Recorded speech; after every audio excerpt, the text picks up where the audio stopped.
Sözünü berip sen yalanma, canıma da cevap beren o. Kalyan bilsen güneme, sözüne sen açan yok dedim. Kaçan seni eke koydum, bolonsuna şunçu vakit. Senin özün bana belet yalın ya. Sen üçün baradandan geçenim yalın ya. Seni söyleyen deyip andı içenin yalın ya.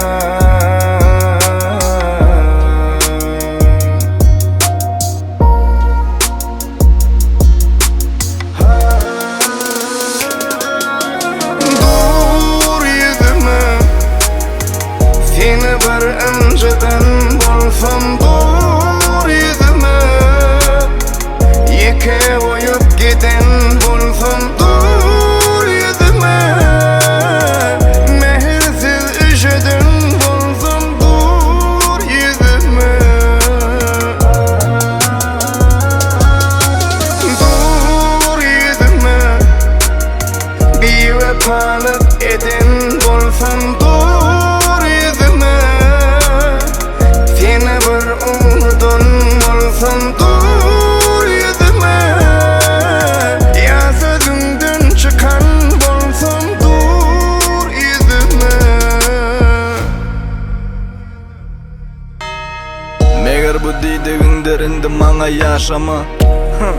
Ananam o sen göz yaşına. Özün deydin biz hamala edilşa senim garip. Öngel baylığım men üçünün arzan harip. Hey gözüme seret, kimden hemen kimdi ha?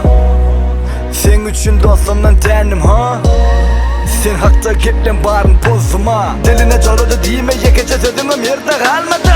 Kes, dilimi kes, sana suyucu söylen üçün. Gel, elimi kes, enginden sipalan üçün. Kes, gözümü kes, şın yüzün görmen üçün. Al, yüreği kes, içinde seni yerlen üçün. Yönünem üçün, kena başka usulü. O bana denge yerler barının yerini sulu.